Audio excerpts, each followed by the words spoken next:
নমস্কার, শুভ সন্ধ্যা। শাশ্বতী সিনহা বলছি।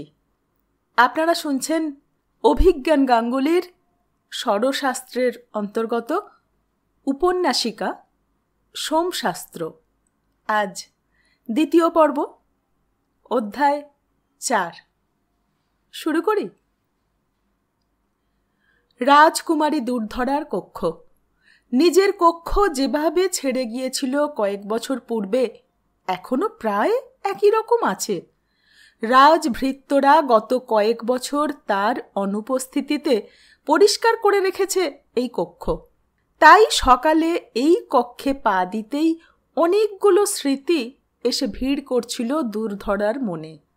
কক্ষ একই আছে, তাতে বসবাসকারী মানুষটাও একই থাকবে, কিন্তু তার মধ্যেই কয়েকটি বছরে সব ওলট পালট হয়ে গিয়েছে। দুর্ধরা কোনোদিন দুঃস্বপ্নেও কল্পনা করেনি তাকে এই রাজমহল ত্যাগ করতে হবে, কিন্তু একদিন তাই হলো। দুর্ধরা বুদ্ধিমান। আসন্ন সময়ের অশনি সংকেত এই মহলের 4 দেয়ালের মধ্যে থেকেও তার নজর এড়িয়ে যায়নি। তার পিতার আমোদ প্রমোদের সঙ্গে সঙ্গেই মাদকাসক্তি ক্রমেই বেড়ে যাচ্ছিল। তার সঙ্গে তাল মেলাতে প্রজাদের উপর রাজকরের বোঝা বেড়ে চলছিল। এর ফলেই প্রজাদের মধ্যে ক্ষোভ বাড়ছিল কয়েক বছর যাবৎ। দুর্ধরা দেখতে পেত তার পিতৃসম অমাত্য কাত্যায়নকে বারবার ব্যর্থ মনোরথে পিতা ধনানন্দর কাছ থেকে ফিরতে। মহামাত্য অনেক চেষ্টা করত পিতাকে সঠিক পথে চালনা করতে, কিন্তু ধনানন্দ ক্রমেই শাসক থেকে স্বৈরাচারী হয়ে উঠছিলেন। এমনকি তার একান্ত অনুগত কাত্যায়নকেও তিনি সর্বসমক্ষে হেয় করতে পেছপা হতেন না। তার আমোদে বাধা দিয়ে কাজের কথা বলার জন্যে তার পিতা ধনানন্দই কাত্যায়নকে অমাত্য রাক্ষস বলে সম্ভাষণ করতেন। অন্য সভাসদদের ও প্রজাদের মুখে মুখে ক্রমে কাত্যায়নের এই নামই ছড়িয়ে পড়ল। তার মুখে কোনো অভিব্যক্তি ফোটে না, তাই বোঝার উপায় ছিল না সে মনে মনে দুঃখিত হতো কিনা। অথচ এত কিছুর পরেও অমাত্য কাত্যায়ন প্রাচীরের মতোই স্থির দাঁড়িয়ে মগধকে রক্ষা করে চলেছিল। তাই দুর্ধরা ভাবেনি যে মহাপরাক্রমী মগধকে কোনোদিন পরাস্ত হতে হবে। ক্রমে সেই দিনটাও এলো।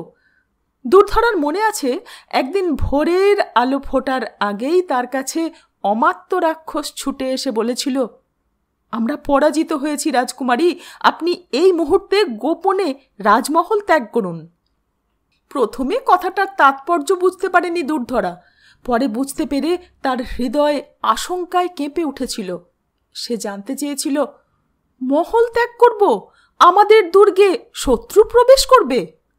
সময় নেই রাজকুমারী, যতটা সম্ভব মূল্যবান হীরা মাণিক্য ও অলংকার সঙ্গে নিয়ে নিন। কিন্তু কিন্তু পিতা, আপনারা কি করবেন? সম্রাট বন্দী শত্রুর হাতে, আমি তাকে ত্যাগ করতে পারবো না। এই রাজসেবক তার রাজার সঙ্গেই মৃত্যুবরণ করবে রাজকুমারী। আপনি আপনার সখী ও দাসীদের সঙ্গে মগধ ত্যাগ করুন অবিলম্বে। না, আমি কিছুতেই আপনাদের মৃত্যুর মুখে ফেলে ভীরুর মতো পলায়ন করতে পারবো না। আপনি আমায় অস্ত্র শিক্ষা দিয়েছেন, প্রয়োজনে আমি অস্ত্র হাতে নেব। সেই মুহূর্তে আবেগহীন বলে কুখ্যাত অমাত্য রাক্ষসের চোখের কোণে অশ্রু বিন্দু দেখেছিল দুর্ধরা।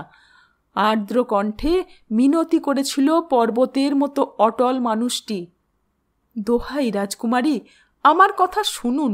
নিজের এবং অন্য নারীদের সম্মান রক্ষা করুন। যদি আমাকে আপনি এত বছরে একবারের জন্যেও পিতাজ্ঞানে সম্মান করে থাকেন, তবে এই আমার শেষ অনুরোধ আপনার কাছে। এরপর আর কিছু বলতে পারেনি দুর্ধরা।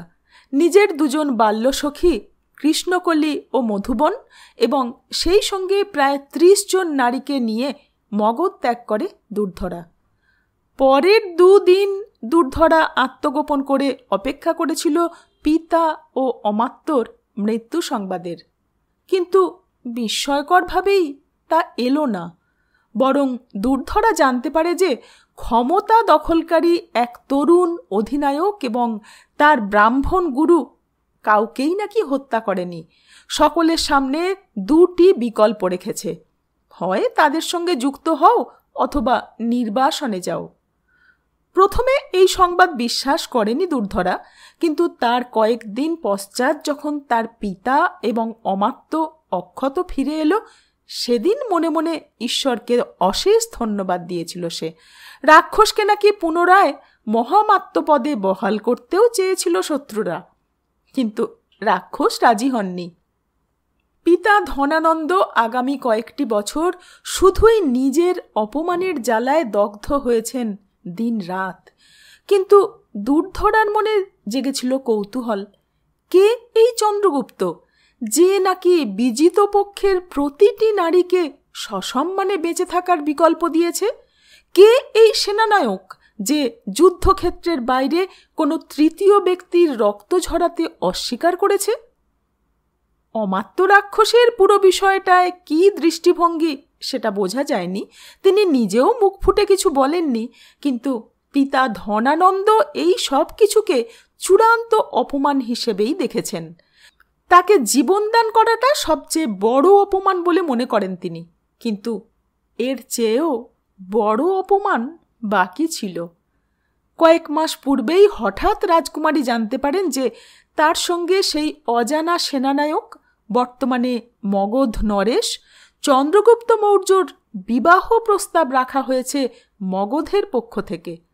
কিন্তু প্রস্তাবপত্রের আড়ালে প্রচ্ছন্ন ইঙ্গিত স্পষ্ট যে এই প্রস্তাব অস্বীকার করার ফল ভালো হবে না।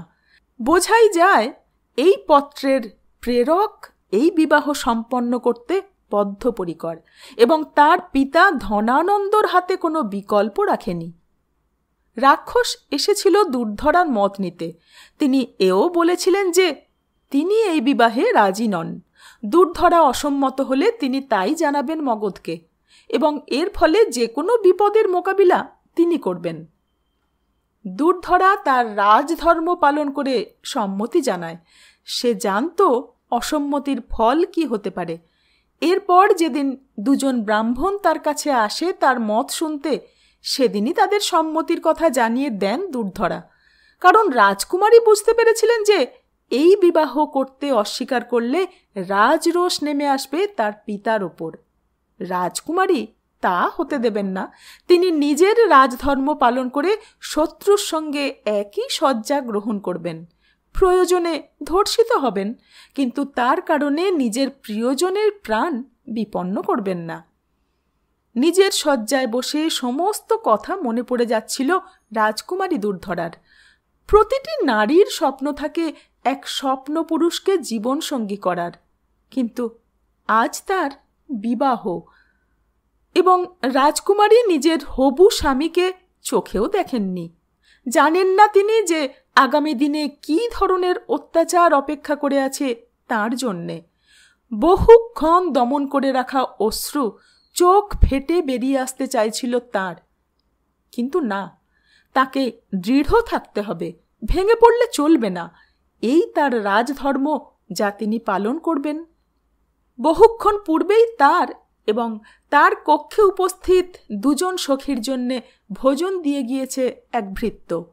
স্বর্ণ থালায় সাজানো খাদ্য ও স্বর্ণ পানপাত্রে দেওয়া পানীয় রাজকুমারীর জন্যে, এবং সেই সঙ্গে দুটি সাধারণ পেতলের থালা ও পেয়ালায় খাদ্য ও পানীয় তার দুই সখীর জন্যে। গরম খাবার ঠান্ডা হয়ে জুড়িয়ে গিয়েছে এতক্ষণে। খাবার সুযোগ হয়নি, কারণ এই থালা তিনটি রেখে যাওয়ার পরপরই একজন তার সঙ্গে দেখা করতে এসেছিল। পরপর তিনজন তার কক্ষে এসেছিল। শেষজন এই খানিকক্ষণ পূর্বেই কক্ষ ত্যাগ করল, তাই এতক্ষণ ভোজন করার সুযোগ পায়নি কেউই। রাজকুমারীর দীর্ঘ মেঘ ঘন কেশে সুগন্ধি তৈল মালিশ করে দিচ্ছে তার দুজন সখী। এই কাজ শেষ হলেই তারা ভোজন করবে। হঠাৎ কেশে টান লাগায় দুর্ধরা বলে ওঠেন, উফ কৃষ্ণ, কোন দিকে মন তোমার? ক্ষমা করবেন রাজকুমারী। তুমি দেখছি অন্যমনস্ক হয়ে আছো কৃষ্ণ, কি হয়েছে? কিছু না রাজকুমারী। দ্বিতীয়জন অর্থাৎ মধুবন বলে বসল, আপনার বিবাহ নিয়ে শুধু কৃষ্ণ নয়, আমিও চিন্তিত রাজকুমারী। কোন বর্বরের সঙ্গে আপনার... কথা শেষ করতে না দিয়েই দুর্ধরা বলে উঠলেন, মধু, তোমায় বলেছি না এই বিষয়ে কোনো কথা তোমাদের মুখে শুনতে চাই না আমি। যা হচ্ছে তা আমি মেনে নিয়েছি, ব্যাস। এই আমার ভবিতব্য, এই আমার রাজধর্ম। কেশ পরিচর্যা শেষ হয়েছে ইতিমধ্যে। রাজকুমারী বললেন, এইবার তোমরা আহার শুরু করো, আমার ক্ষুধা নেই। মধুবন বরাবরই বেশি কথা বলে, আর কৃষ্ণকলি শান্ত, মুখ চোরা। মধুবন বলল, আপনি না খেলে আমরাও এই আহার মুখে তুলব না রাজকুমারী, কি তাই তো কৃষ্ণ? কৃষ্ণকলি কিছু একটা ভাবছিল, একটু চমকে উঠে বলল, হ্যাঁ হ্যাঁ। দুর্ধরা উঠে বসলেন, বললেন, বেশ, একটু মেজ এগিয়ে দাও আমার দিকে, আমি তৃষ্ণার্ত। ভোজন সাজানো চারপায়া মেজটা দুজন মিলে ঠেলে শয্যার সামনে এনে রাখল। সোনার পানপাত্রটির দিকে হাত বাড়িয়েও থেমে গেলেন রাজকুমারী। তিনি দেখলেন 3টি পানপাত্রেই একই পানীয় দেখা যাচ্ছে। ভুরু কুঁচকে বিরক্ত স্বরে বললেন, আরে এ কি ধরনের অপদার্থ রাজকর্মী? আমায় সুরা দিয়েছে, এদের কি এইটুকু জ্ঞান নেই যে ক্ষত্রিয়রা সুরা পান করে না? মধু, যাও বাইরে দাসকে বলো আমার জন্যে সোম এনে দিতে, অথবা অন্য কোনো পানীয়। মধুবন উঠতে যাচ্ছিল, কিন্তু তাকে বাধা দিয়ে কৃষ্ণকলি উঠে দাঁড়ালো। না না না, আমি যাচ্ছি, তুমি এখানে থাকো, আমি যাই বলে দ্রুত কক্ষ ত্যাগ করল কৃষ্ণকলি। সে বেরিয়ে যেতে দুর্ধরা বলল, কৃষ্ণর আজ হয়েছে কি? মধুবন ততক্ষণে নিজের পাত্রের পানীয় শেষ করে ফেলেছে অর্ধেক। উত্তর দিল, বোধহয় আপনার জন্যে ওর মন ব্যাকুল, আপনার বিবাহ নিয়ে। আবার এই প্রসঙ্গ শুনতে ইচ্ছে করল না দুর্ধরার, তাই কথা ঘুরিয়ে রাজকুমারী বললেন, এই আমার পানপাত্রের পানীয় তুমিই পান করো, নাও। সখীর পানপাত্রে নিজের পাত্র থেকে সবটুকু পানীয় ঢেলে দিলেন রাজকুমারী। নিজে অপেক্ষা করতে লাগলেন আলাদা পানীয় আসার। পুনরায় নিজের ভাবনায় ডুবে যাচ্ছিলেন রাজকুমারী দুর্ধরা। হঠাৎই পরপর 2টি শব্দে তার চিন্তাসূত্রে বাধা পড়ল। প্রথমে ধাতব কিছু পতনের শব্দ এবং পরমুহূর্তে ভারী একটি শরীরের পতনের শব্দ। সেদিকে দৃষ্টি ঘোরাতেই আতঙ্কে মুখ থেকে চিৎকার বেরিয়ে এলো রাজকুমারীর, কারণ মেঝেতে পড়ে আছে তার প্রিয় সখী মধুবন। হাত থেকে পানপাত্র আগেই খসে পড়েছে। মধুবনের মুখ থেকে গ্যাঁজলা জাতীয় কিছু বের হচ্ছে। চোখ দুটি উল্টে গিয়েছে, সারা শরীর থরথর কাঁপছে মেঝেতে। রাজকুমারীর চিৎকার শুনে কক্ষের বাইরে থেকে প্রহরী ও দাসীদের প্রবেশের কয়েক মুহূর্তকালের মধ্যেই কাঁপুনি থেমে গেল মধুবনের শরীরে। নিষ্প্রাণ নিথর দেহ এলিয়ে পড়ল। 5 নিজের কক্ষে পদচালনা করছেন সম্রাট চন্দ্রগুপ্ত। মুখে চিন্তার ছাপ স্পষ্ট। একটি আসনে বসে আছে জীবসিদ্ধি। জীবসিদ্ধি লক্ষ্য করছে চন্দ্রগুপ্তকে। চন্দ্রগুপ্ত দুশ্চিন্তায় থাকলেই এভাবে পদচালনা করেন, একই জায়গায় বারবার গোলাকারে হেঁটে বেড়ান। এটা আগেও একাধিকবার লক্ষ্য করেছে জীবসিদ্ধি। ব্যাপারটা কে জানে? চন্দ্রগুপ্ত প্রশ্ন করতেই নিজের ঠোঁটে হাত দিয়ে তাকে চুপ করতে ইঙ্গিত করল জীবসিদ্ধি। নিজের আসন ছেড়ে প্রথমেই উঠে গিয়ে কক্ষের দ্বার বন্ধ করল।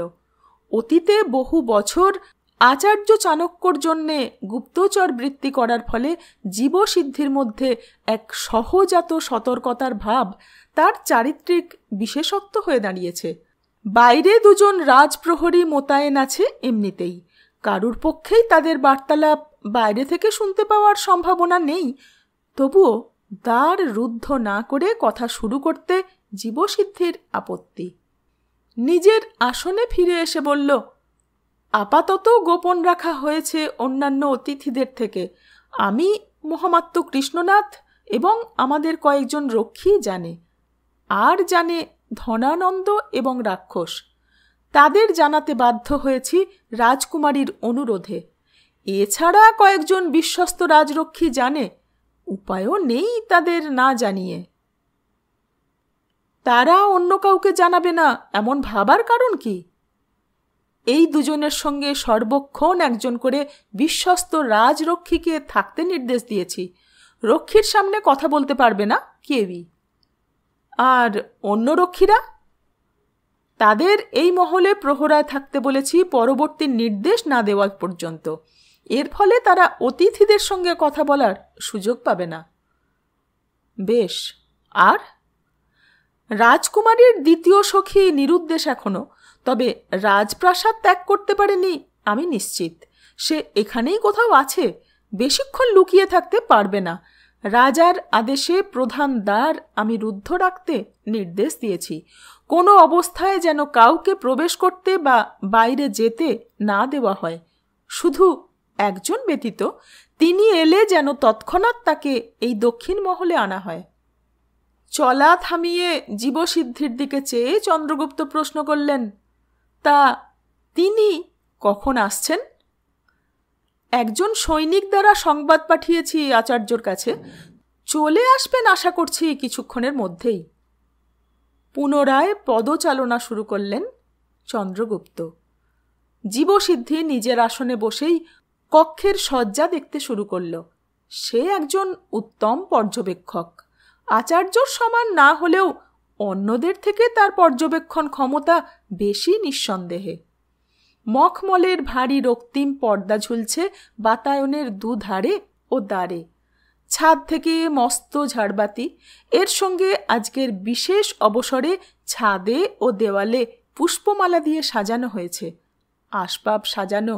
একমাত্র সম্রাটের নিজের আসনটি নির্দিষ্ট স্থানে নেই, কারণ তাতে সম্রাট খানিক পূর্বেই উপবিষ্ট ছিলেন। আর একটি ত্রিপায়া মেজের উপর চন্দ্রগুপ্তর অর্ধভুক্ত খাদ্যের কিছু অংশ রয়ে গিয়েছে। সম্রাটের আহারের মাঝেই মধুবন নামক যুবতীর হত্যা সংবাদ নিয়ে প্রবেশ করেছিল জীবসিদ্ধি। হত্যাকারীর আসল নিশানা যে রাজকুমারী দুর্ধরা তা বলাই বাহুল্য। অতএব আহার সমাপ্ত না করেই চন্দ্রগুপ্ত আসন ত্যাগ করেছেন। চিন্তায় ছেদ পড়ল বাহিরে রক্ষীর ভারী কণ্ঠস্বরের ঘোষণায়, মহামতি চাণক্য দ্বারে উপস্থিত হয়েছেন।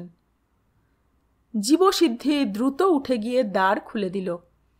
কক্ষে প্রবেশ করলেন বিষ্ণুগুপ্ত চাণক্য। মুণ্ডিত মস্তকে দীর্ঘ কেশ শিখা বিশিষ্ট সন্ন্যাসীর বেস্তার, অঙ্গবস্ত্রের ফাঁক দিয়ে উঁকি দিতে থাকা উপবিত সূত্র তার ব্রাহ্মণকুলের পরিচয় দেয়।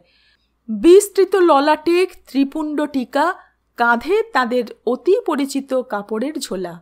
দন্তসারি অনিয়মিত হওয়ায় এই কৃষ্ণবর্ণ মধ্যম উচ্চতার ব্যক্তির মুখের গঠনে এক ধরনের কুরূপতা প্রকাশ পায়, কিন্তু তার অত্যধিক উজ্জ্বল দুটি চোখে তার অন্য সমস্ত শারীরিক বৈশিষ্ট্যহীনতাকে ছাপিয়ে যায়।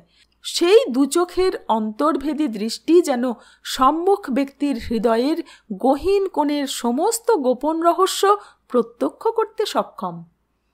চাণক্য প্রবেশ করতেই সম্রাট চন্দ্রগুপ্ত ও জীবসিদ্ধি তার পদস্পর্শ করে প্রণাম করল। তাদের মস্তকে হাত রেখে ব্রাহ্মণ বললেন, সদা সুমতি ভবা। জীবসিদ্ধি একটি আসন এগিয়ে দিতে চাণক্য তা গ্রহণ করলেন। জীবসিদ্ধি দ্বার রুদ্ধ করে পুনরায় এসে বসল নিজের স্থানে। চন্দ্রগুপ্ত এবং জীবসিদ্ধির মুখের পানে কয়েক মুহূর্ত তাকিয়ে থাকলেন চাণক্য। চন্দ্রগুপ্ত তার চোখে চোখ রাখছেন না। নিজের বিবাহ নিয়ে তিনি গুরুর উপর ক্ষুণ্ণ। চাণক্য নিজেও তা জানেন। অতএব জীবসিদ্ধির উদ্দেশ্যে প্রশ্ন করলেন, কি ঘটেছে? হত্যার চেষ্টা করা হয়েছে আচার্য। সম্রাটকে? আজ্ঞে না, রাজকুমারী দুর্ধরার পানীয়ে কেউ মারণ বিষ মিশ্রিত করে তাকে হত্যার চেষ্টা করেছে। সে কি? সে ঠিক আছে তো? এই প্রথমবার কণ্ঠে ঔৎসুক্য প্রকাশ পেল চাণক্যর। হ্যাঁ, রাজকুমারী ঠিক আছেন, ভাগ্যক্রমে তিনি সেই পানীয় পান করেননি। একটা স্বস্তির নিঃশ্বাস ফেললেন চাণক্য। জীবসিদ্ধি বলল, কিন্তু সেই বিষ তার এক সখীর প্রাণ নিয়েছে আচার্য, এবং তার দ্বিতীয় সখী নিরুদ্দেশ। সন্দেহ করা হচ্ছে সেই এই হত্যার সঙ্গে যুক্ত। চাণক্য হাত তুলে তাকে থামিয়ে দিয়ে বললেন, ওহে জীবসিদ্ধি, শুরু থেকে বলো পুরো ঘটনা। জীবসিদ্ধি আজ সকাল থেকে ঘটা সমস্ত ঘটনা বিস্তারিত বর্ণনা করল আচার্যকে, অন্তত সে যেটুকু জানতে পেরেছে সেটুকু। পুরো সময়টা চন্দ্রগুপ্ত একটিও কথা না বলে শ্বেত পাথরের মেঝের দিকে চেয়ে থাকলেন। এটা তার গুরুর প্রতি তার অসন্তোষ প্রকাশের একটি পদ্ধতি, যদিও চাণক্য সব জেনে শুনেও তাকে সম্পূর্ণভাবে উপেক্ষা করলেন। তাতে চন্দ্রগুপ্তর অসন্তোষের মাত্রা আরও কিছুটা বৃদ্ধি পেল। সব শুনে চাণক্য কিছুক্ষণ ভাবলেন, তারপর বললেন, ধনানন্দর কি বক্তব্য এই বিষয়ে? জীবসিদ্ধি উত্তর দিল, স্বাভাবিকভাবেই সে কন্যার সুরক্ষার কথা ভেবে বিবাহ স্থগিত রাখতে চাইছে। অমাত্য রাক্ষসও তাই বলেছেন। আমি তাদের কোনোভাবে থামিয়েছি। অন্য অতিথিদের কাছে এই সংবাদ প্রকাশ করা হয়নি এখনো। খানিক থেমে জীবসিদ্ধি বলল, কিন্তু গুরুদেব, তাদের দাবি অগ্রাহ্য করা যায় না। এই রাজমহলে এক হত্যাকারী ঘুরছে। হত্যাকারী ধরা না পড়লে ধনানন্দকে বেশিক্ষণ আমরা আটকে রাখতে পারবো না। তাছাড়া রাজকুমারীও বাল্যসখীর মৃত্যুতে শোকাহত। তিনিও এই অবস্থায় বিবাহে রাজি হবেন বলে মনে হয় না। চাণক্য প্রশ্ন করলেন, বিবাহ লগ্ন কোন সময়ে? রাত্রি দ্বিতীয় প্রহরের শুরুতে। এখন দিনের শেষ প্রহর শুরু হয়ে গিয়েছে, অর্থাৎ আমাদের হাতে সময় 2 প্রহরেরও কম। তার পূর্বেই এই সমস্যার সমাধান করতে হবে, অন্যথায় এই বিবাহ সম্ভব হবে না। এইবার আর থাকতে না পেরে চন্দ্রগুপ্ত বললেন, এই বিবাহ সম্পন্ন করা কি এতটাই প্রয়োজনীয়? এই বিবাহের প্রয়োজনীয়তা যদি আপনি এখনও নিজে থেকে উপলব্ধি করতে সক্ষম না হয়ে থাকেন, তবে আর আমার বুঝিয়ে বলেও কোনো ফল হবে না। আর তাছাড়া এই বিবাহ এই ক্ষণে এসে সম্পন্ন না হলে মৌর্যদের সম্মান শেষমাত্র অবশিষ্ট থাকবে না।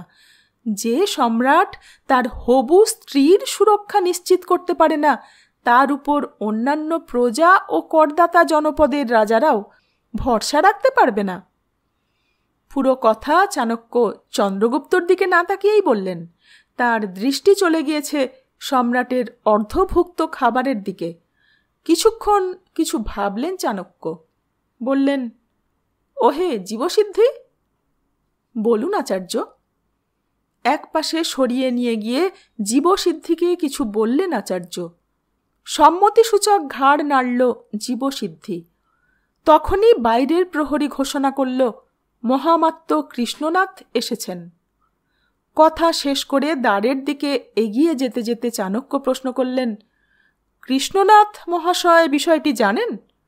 এক প্রহরীকে পাঠিয়েছিলাম তাকে ঘটনাটা জানাতে। সম্ভবত সেই শুনেই তিনি উপস্থিত হয়েছেন এখানে।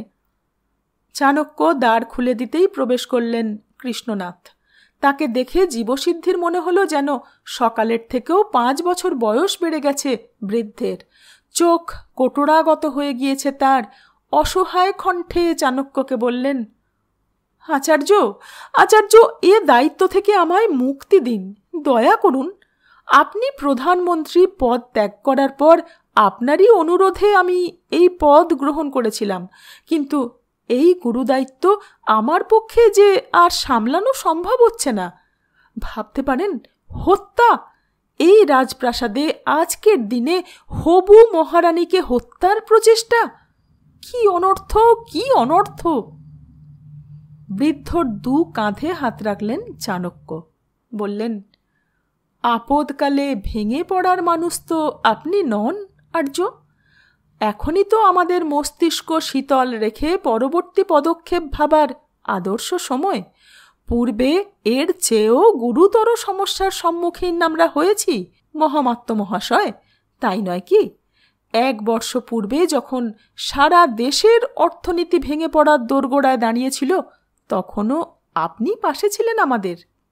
জীবসিদ্ধি মনে মনে ভাবল, হ্যাঁ, এবং সেই ধাক্কা সামলাতে গিয়েই বৃদ্ধ প্রধানমন্ত্রীর স্বাস্থ্য আরও ভেঙে পড়েছে। কিছুটা শান্ত হয়ে সম্মতিসূচক মাথা নাড়লেন মহামাত্য কৃষ্ণনাথ। চাণক্য আবার বললেন, আমায় সাহায্য করুন আর্য কৃষ্ণনাথ, কথা দিচ্ছি এই গুরুদায়িত্ব থেকে আপনাকে আমি মুক্তি দেব, কিন্তু তার আগে পর্যন্ত মনে রাখবেন এই মুহূর্তে আপনি মগধের মহামাত্য এবং মগধের অন্দরমহলে আঘাত করা হয়েছে। বেশ, বলুন মহামতি, আমায় কি করতে হবে? রাজকুমারীর বিষ মিশ্রিত পানীয়র পাত্র ও আহার ইতিমধ্যে পরীক্ষা করতে পাঠানো হয়েছে বলে জীবসিদ্ধি জানিয়েছে। এইবার সেই সঙ্গে সম্রাটের ওই অর্ধভুক্ত আহারও পরীক্ষা করতে হবে। কৃষ্ণনাথের মুখে বিস্ময়ের ভাব ফুটে উঠল। অবাক হয়ে প্রশ্ন করলেন, কিন্তু কেন আচার্য? সম্রাটের শরীরে কি বিষক্রিয়া দেখা দিয়েছে? না। তবে আহার এবং পানীয় তো সম্রাট গ্রহণ করেছেন ইতিমধ্যে, তবে কেন তা পরীক্ষা করব? তাছাড়া আপনারই নির্দেশে সম্রাটের খাদ্য কোনো খাদ্য পরীক্ষক পরীক্ষা করে না তার আহার গ্রহণের পূর্বে।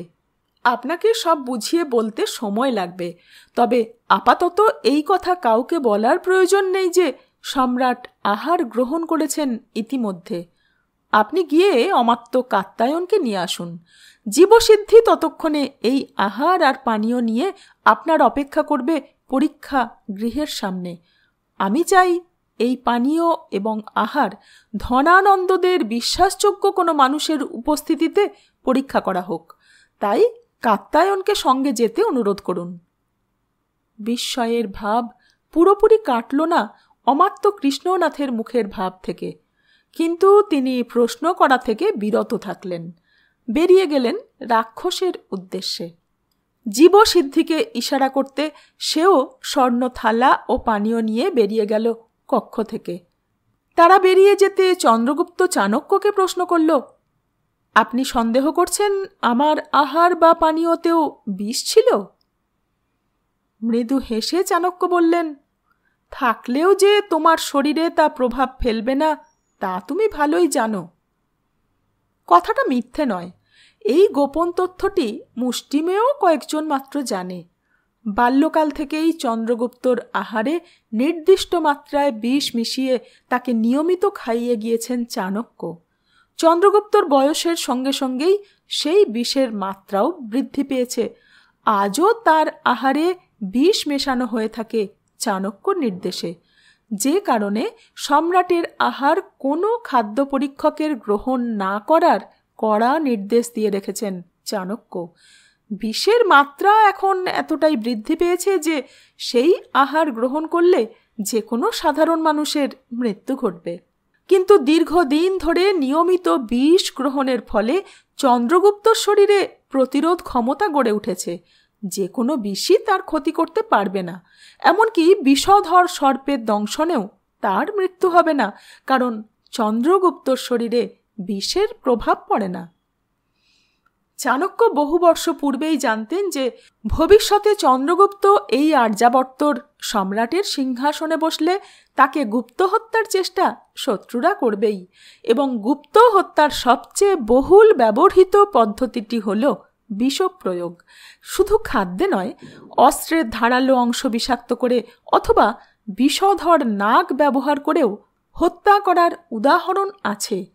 চন্দ্রগুপ্তকে এই সকল সম্ভাবনা থেকে সুরক্ষিত করতে চেয়েছিলেন চাণক্য, যে কারণে আজকে তার খাদ্যে বা পানীয়ে বিষ থাকলেও তার প্রভাব চন্দ্রগুপ্ত বুঝতে পারবে না। এই গোপন তথ্য স্বয়ং মহামাত্য কৃষ্ণনাথেরও অজানা। চন্দ্রগুপ্ত প্রশ্ন করলেন, তাহলে এবার কি করণীয় আচার্য? আপাতত তুমি নিজের বিবাহের প্রস্তুতি নাও এবং আমার জন্যে কিছু মধু দ্রব্য আনতে নির্দেশ দাও কাউকে। জানোই তো, ও ছাড়া আমার মস্তিষ্ক সচল হয় না। গুরুদেবের এই অত্যধিক মধুপ্রীতি তার অজানা নয়। বলল, সে ব্যবস্থা করছি, কিন্তু আপনি জিজ্ঞাসাবাদ শুরু করবেন আশা করি। রাজকুমারীরা সম্ভবত দক্ষিণ মহলে উঠেছেন, অতএব সেখানকার একটি কক্ষেই ব্যবস্থা করো, সেখানেই আমি যাই। সময়ে যে বড়ই কম আমার হাতে। বেশ, তাই হবে। প্রথমেই কাকে দিয়ে শুরু করতে চান? অবশ্যই পুরো ঘটনার যিনি মূল লক্ষ্য, রাজকুমারী দুর্ধরা। 6 রাজকুমারী দুর্ধরার কক্ষেই মৃতদেহ রাখা রয়েছে এখনো। চাণক্য প্রথমে সেই কক্ষে এসে মৃতদেহ দেখলেন কাছে গিয়ে। আঙুলের নখ ও ঠোঁট নীলাভ, বিষক্রিয়ায় মৃত্যুর চিহ্ন স্পষ্ট মৃতদেহে। কক্ষের চারিদিকে একবার চোখ বুলিয়ে নিলেন চাণক্য। শয্যার কাছে মেজটি রাখা, তাতে এখন অবশ্য কিছু নেই, কারণ বাকি খাদ্য পরীক্ষা করতে নিয়ে যাওয়া হয়েছে ইতিমধ্যে। চাণক্য বললেন, ভোজনের থালা রাখা মেজটি বোধহয় ওই দিকে রাখা ছিল, তাই ওটা টেনে শয্যার কাছে আনার সময় খানিকটা পানীয় চলকে মেঝেতে পড়েছে দেখছি। কথাটা স্বগতোক্তি করলেন চাণক্য, কারণ তিনি জানেন যে তার এই কথাটা প্রতিপাদন করার মতো এই মুহূর্তে কেউ কক্ষে নেই। কক্ষে মাত্র 2 জন সৈনিক মৃতদেহের পাহারা দিচ্ছে। রাজকুমারীকে অন্য একটি কক্ষে স্থানান্তরিত করা হয়েছে স্বাভাবিকভাবেই। কক্ষ থেকে বেরিয়ে এলেন চাণক্য। এক সৈনিক তাকে রাজকুমারী দুর্ধরার বর্তমান কক্ষের দ্বার অবধি পথ দেখিয়ে নিয়ে এলো। দ্বাররক্ষী চাণক্যর আগমন ঘোষণা করতে ভিতর থেকে রাজকুমারীর কণ্ঠে দ্বার খুলে দেওয়ার আদেশ ভেসে এলো। শয্যার উপর বসে আছেন রাজকুমারী দুর্ধরা। চোখে এখনো আর্দ্রতা থাকলেও মুখে তার দৃঢ়তা ফুটে উঠেছে। চাণক্য তাকে শক্ত থাকতে দেখে মনে মনে প্রশংসা করলেন। 2 হাত জোর করে প্রণাম সেরে চাণক্যকে একটি আসনের দিকে ইঙ্গিত করলেন দুর্ধরা। আসন গ্রহণ করে চাণক্য বললেন, আপনাকে এই অসুখকর অভিজ্ঞতার মধ্যে দিয়ে যেতে হচ্ছে বলে আমি দুঃখিত রাজকুমারী। এর চেয়েও অসুখকর পরিস্থিতির মধ্যে দিয়ে আমায় কয়েক বর্ষ পূর্বেই যেতে হয়েছে আচার্য, সে নিয়ে আপনাকে দুশ্চিন্তা করতে হবে না।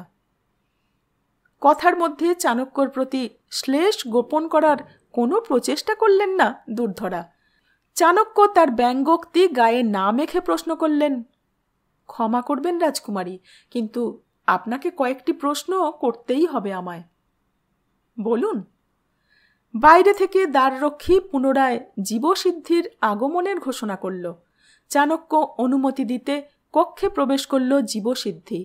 তার চোখে তার স্বভাবজাত সতর্ক দৃষ্টি। সে চাণক্য এবং তারপর রাজকুমারীকে অভিবাদন জানালো। তার দিকে ফিরে প্রশ্ন করলেন চাণক্য, যে কার্য বলেছিলাম তা হয়েছে? মুখে উত্তর না দিয়ে উপর নিচে হ্যাঁ সূচক মৃদু ঘাড় নাড়ল জীবসিদ্ধি। চাণক্যই তাকে অন্য একটি আসনে বসতে ইঙ্গিত করলেন। পুনরায় দুর্ধরার দিকে ফিরে প্রশ্ন করলেন, রাজকুমারী, দয়া করে আরও একবার আমাদের বর্ণনা করুন, কি ঘটেছিল? আমার সঙ্গে কক্ষে আমার 2 সখী ছিল, মধুবন ও কৃষ্ণকলি।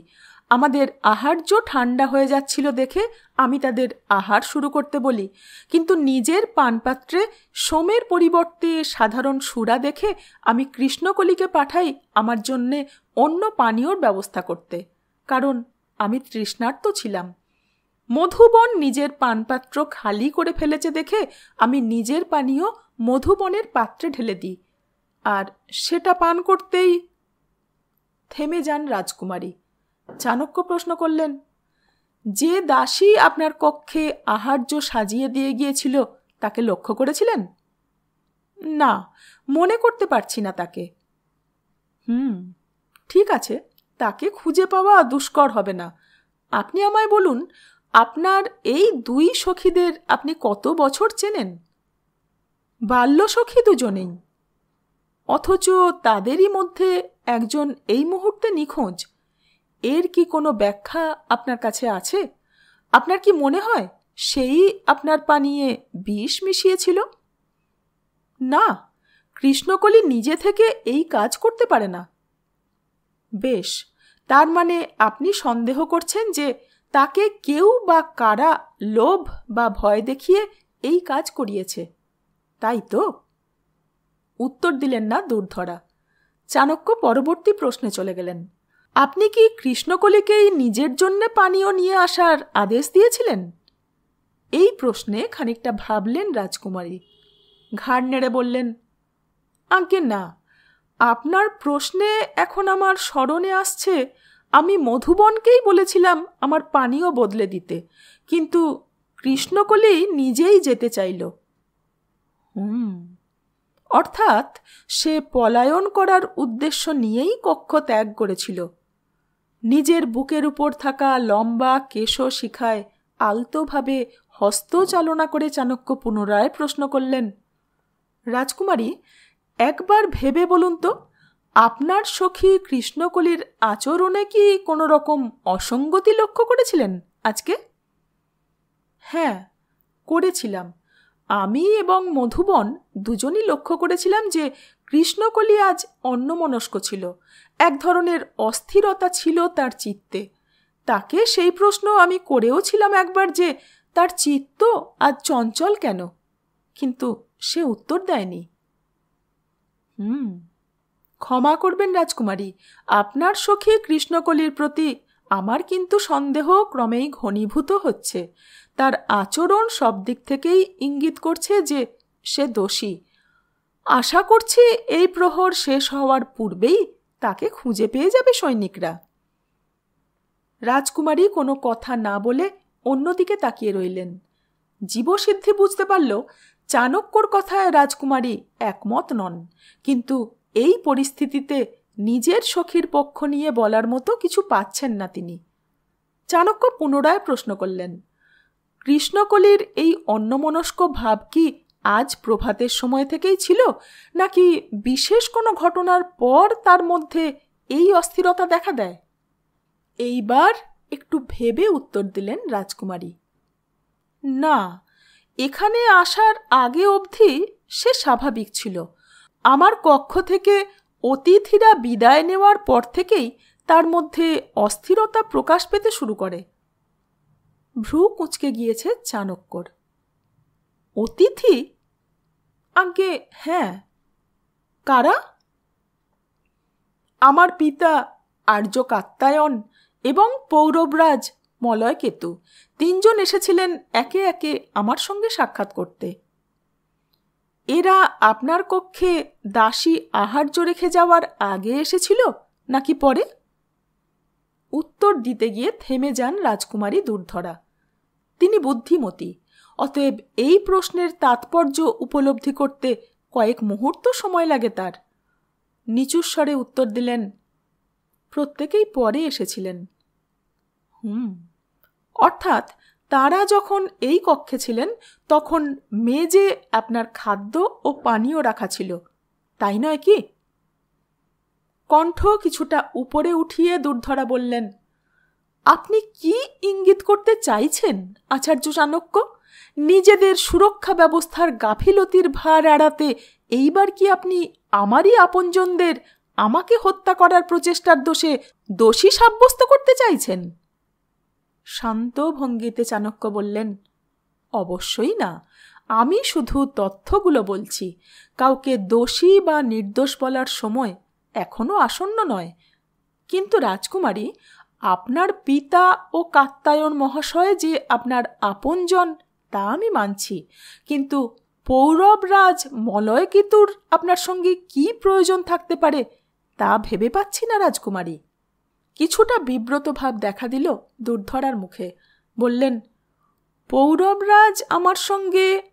হাত তুলে তাকে থামিয়ে চাণক্য বললেন, না না, আপনি প্রথম জনের থেকেই শুরু করুন। দুর্ধরা ইতস্তত করছেন দেখে চাণক্য বললেন, আপনার নিকটজনের সঙ্গে আপনার ব্যক্তিগত আলোচনার কথা আমি সাধারণ পরিস্থিতিতে জানতে চাইতাম না কখনোই, কিন্তু এখনকার পরিস্থিতি ভিন্ন। তাই আপনাকে আমি অনুরোধ করব, দয়া করে আমায় সবটা বলবেন। আমি আপনাকে কথা দিচ্ছি যে এই প্রসঙ্গ আমাদের তিনজন ব্যতীত কেউ জানতে পারবে না। কি হে জীবসিদ্ধি? জীবসিদ্ধি আচার্যর সমর্থনে বলল, আপনি চাইলে আমি এই কক্ষ ত্যাগ করতে পারি, কিন্তু আমার অনুরোধ, আচার্যর কাছে তথ্য গোপন করবেন না, তাতে আপনারই লাভ হবে রাজকুমারী। রাজকুমারী জীবসিদ্ধির উদ্দেশ্যে বললেন, আপনার কক্ষ ত্যাগ করার প্রয়োজন নেই। উঠে দাঁড়িয়েছিল জীবসিদ্ধি। দুর্ধরার এই কথায় তাকে ধন্যবাদ জানিয়ে পুনরায় জীবসিদ্ধি আসন গ্রহণ করল। একটা দীর্ঘশ্বাস ফেলে দুর্ধরা বললেন, বেশ, আমি আজকের সব আলোচনার কথাই খুলে বলছি, কিন্তু আপনাকে কথা দিতে হবে যে আপনি তদন্তের সময়ে আপনার ও পিতার মধ্যেকার শত্রুতা দূরে রেখে নিরপেক্ষভাবে বিচার করবেন। চাণক্য নিজের ডান হস্তের তর্জনী তুলে উপরের দিকে ইঙ্গিত করে বললেন, সত্যের কোনো বিকল্প নেই। পক্ষপাতদুষ্ট সত্য মিথ্যার চেয়েও বিপজ্জনক। প্রকৃত অপরাধীকে শনাক্ত করার ক্ষেত্রে আমি ব্যক্তিগত আবেগকে সদাই দূরে রাখি। চনকপুত্র বিষ্ণুগুপ্ত চাণক্য আপনাকে কথা দিচ্ছে, আমি আপনার সম্মুখে প্রকৃত অপরাধীকে হাজির করবই। সে যেই হোক না কেন, নিজের দোষের বিচার সে পাবেই। আজ এই পর্যন্ত। পরবর্তী অংশ নিয়ে খুব শীঘ্রই আসছি, সঙ্গে থাকবেন। ধন্যবাদ।